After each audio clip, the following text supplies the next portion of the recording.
अब नोटिफिकेशन पर यकीन नहीं है तो इसका जवाब फिर मैं तहसीन जी फौरन आ रही हूँ, एक जवाब बस प्रदीप जी से इस पर ले लूं। प्रदीप भंडारी जी, भाई 8 साल नहीं किया आपने तो आज कैसे कर देंगे? नहीं यकीन उनको किसी भी नोटिफिकेशन पर? मुझे इतनी पीड़ा हुई प्राची जी, आपने इनसे बोला कि गेजेट नोटिफिकेशन आई है, उन्होंने बोला तो क्या हुआ? भाई गेजेट नोटिफिकेशन का जो सम्मान नहीं कर रहा है वो देश के संविधान का सम्मान नहीं कर रहा है। इससे स्पष्ट होता है कि अखिलेश यादव की पार्टी को वोट बैंक के अलावा कुछ नहीं आता।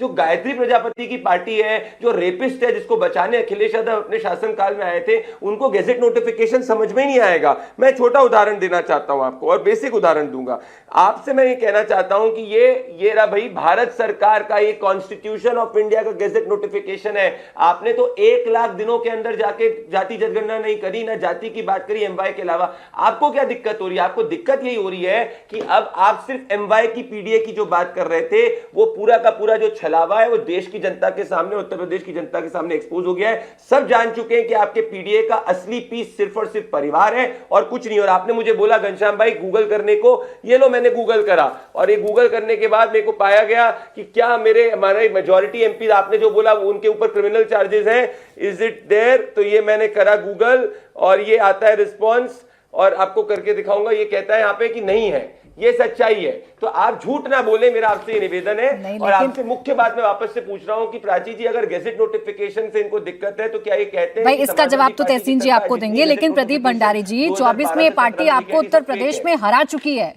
हल्के में तो नहीं ले रहे हैं आप ज्यादा समाजवादी पार्टी को?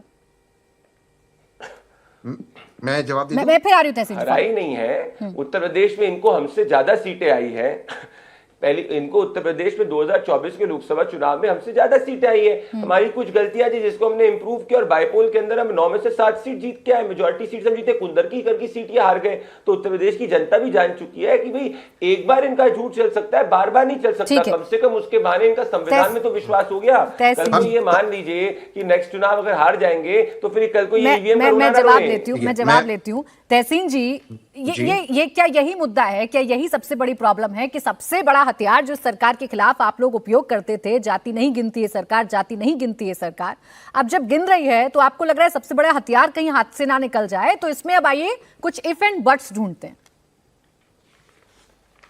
अब भी सरकार नहीं गिन रही, मैं उसका प्रमाण देता हूं। लेकिन पहले प्रदीप भाई, क्योंकि पर्सनली उस टाइप स्क्रीन पे नहीं थे, शायद कहीं गए थे, बहुत बहुत बधाई हो आपके नए रोल में एंड आपको ढेर सारी शुभकामनाएं। प्राची जी, 2 चीज मैं आपको कहना चाहता हूं। अब भी नहीं गिन रही सरकार। 2021 में सुप्रीम कोर्ट में एक केस किया कि कास्ट सेंसस का डेटा रिलीज कीजिए 2011 वाला। वर्तमान सरकार एफिडेविट में कहती है कि ड्रॉप डाउन मेन्यू होना चाहिए। सरकार ने ऑन रिकॉर्ड एफिडेविट में लिखित में क्या कहे, तभी उसमें एरर नहीं होगा, क्योंकि सरकार क्या डिफेंड कर रही थी, क्यों हमने 2011 का रिलीज नहीं किया। ऑन एफिडेविट सरकार कहती है कि उसमें 46 लाख सब कास्ट ग्रुप्स, 46 लाख ऐसे बने जिसकी वजह से ये डेटा के अंदर एरर है और एरर को रेक्टिफाई नहीं किया। ऑन एफिडेविट है तो ड्रॉप डाउन मेन्यू होना चाहिए। अब आपने दोबारा से नहीं किया। मैं इसको थोड़ा बेबी डाउन करते समझाता हूं। एक कास्ट किसी एक स्टेट में किसी और हो सकता है, कोई और हो सकता है, कोई और नाम हो सकता है, कुछ और चीज हो सकता है। जब एक ड्रॉप डाउन मेन्यू हो, राधा के इससे अलावा कि आप उसको डिक्लेयर करो। कुछ ऐसे राज्य भी है, प्राची जी आप जानते हो, प्रदीप भाई भी जानते होंगे, कि आपका नाम कुछ हो सकता है बट वो कास्ट अलग अलग हो सकते हैं, अलग के नाम कुछ भी। बिल्कुल, इसलिए ड्रॉप डाउन मेन्यू जरूरी है। ये मॉडल इन्होंने, नीतीश जी उनके साथ है अभी, तो इनको मैं क्रेडिट देता हूं, बट कांग्रेस और आरजेडी हुआ, बट अब इनकी सरकारें बिहार में किया और हमने तेलंगाना में किया। जो मॉडल सक्सेसफुल है, जिसका उन्होंने एफिडेविट में किया, आप अब डिलिबरेटली एरर्स क्यों कर रहे हो? बस इस सिंपल सवाल का जवाब दे दीजिए। सारी चीजें, क्योंकि आपने खुद कहा कि वहां पे 46 लाख सब कास्ट आ गए थे, जो उतने नहीं, और मैं भी मानता हूं। ठीक है, एक प्रश्न का जवाब दे दीजिए। शेड्यूल कास्ट, शेड्यूल ट्राइब और ऑब्लिक करके लिखा हुआ है कास्ट। अगर कास्ट कोई व्यक्ति अपना लिखेगा, कास्ट में तो यही लिखेगा कि वो ब्राह्मण है, दलित है, वो ठाकुर है, वो यादव है, लिखेगा ना, अपनी जाति ही लिखेगा। इसमें किस आपको एरर की संभावना नजर आ रही है?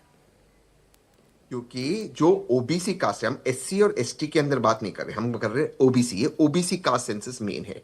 उसके अंदर बहुत सारे ग्रुप्स ऐसे हैं जो ओबीसी एक स्टेट में होते हैं, दूसरे स्टेट में नहीं होते, और उसी कास्ट का नाम कोई और होता है दूसरे स्टेट के अंदर। फॉर एग्जांपल, माननीय प्रधानमंत्री जी का कास्ट बिहार में अलग है, बट कास्ट वही एक ग्रुप, उसको अलग नाम से कहा जाता है। इसीलिए ड्रॉप डाउन मेन्यू खुद सरकार ने कहा था 2021 में होना चाहिए, और बिहार में किया। नीतीश जी ने हमारे साथ, बट अब भाजपा की सरकार तेलंगाना में किया। ठीक है। ये ड्रॉप डाउन मेन्यू होता, आप उसको सिलेक्ट करते, अब आप खुद से करते, उसमें एरर होगा, क्योंकि इन्होंने कहा एक 11 के सेंसस में 46 लाख ठीक। अलग कास्ट ग्रुप बन गए। तो अगर वो बन जाते हो, एरर रेक्टिफाई नहीं होगा, तो आपका कास्ट सेंसस भाई प्रदीप जी, जिस प्रक्रिया में आपको 2011 में खामियां नजर आ रही थी, वही प्रक्रिया 2026 में आपको ठीक क्यों लग रही है?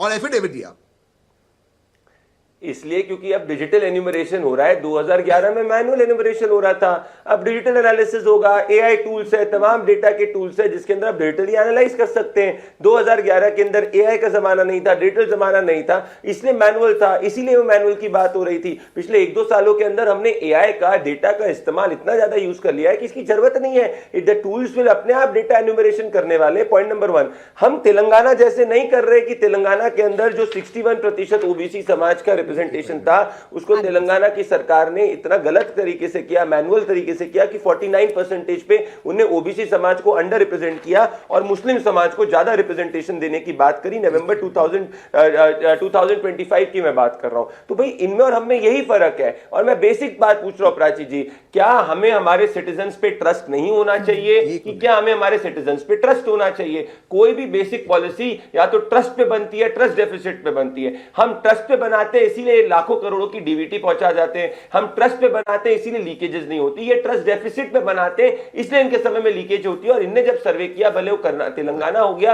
या भले वो कर्नाटक हो गया, हमने देखा कि क्या वहां पे ओबीसी समाज की स्थिति है। तो इसलिए नहीं इस बार ड्रॉप डाउन कर रहे हैं। ये तो कह रहे हैं बिहार जैसा कर दीजिए, और बिहार जैसा करने में तो अब आपको, मैं आ रही हूँ तहसीन जी, बिहार जैसा करने में तो आपको अब दिक्कत नहीं होगी। बिहार में जिन्होंने कास्ट सेंसस करवाया था उनके साथ ही आप सरकार में हैं, तो बिहार जैसा कर दीजिए। हर जगह का मॉडल, हर मॉडल से बेस्ट लर्निंग्स होते हैं और उस मॉडल से आप कुछ सीखते हैं। तो जो जिस मॉडल की अच्छी लर्निंग होगी उससे हम सीखकर इंश्योर करेंगे कि जो जेन्युइन रिप्रेजेंटेशन है, जो ग्राउंड का रिप्रेजेंटेशन है, वो डेटा के माध्यम से आए। और अगर तहसीन को या किसी को भी लगता है कि भाई सही तरीके से नहीं हो रहा, तो कोर्ट जा सकता है, कोर्ट के अंदर एक पिटीशन दाखिल कर सकता है और कोर्ट के अंदर, कोर्ट अगर उनकी बात को सुनता है, सरकार अपना कोर्ट के अंदर जवाब देगी। पर अभी मुख्य बात है कि प्राची जी, एआई और डेटा के जमाने पे वी हैव टू इंश्योर कि मॉडर्न तरीके से, बेहतर तरीके से करें, जिससे कि कोई लीकेजेस नहीं हो और गलत रिप्रेजेंटेशन ना हो। तहसीन पुणे वाला तो एआई का काफी इस्तेमाल करते हैं, उनको तो स्वागत करना चाहिए जो सरकार कर रही है, ना कि बाबा आदम के जमाने में जाना मैनुअल एन्यूमरेशन।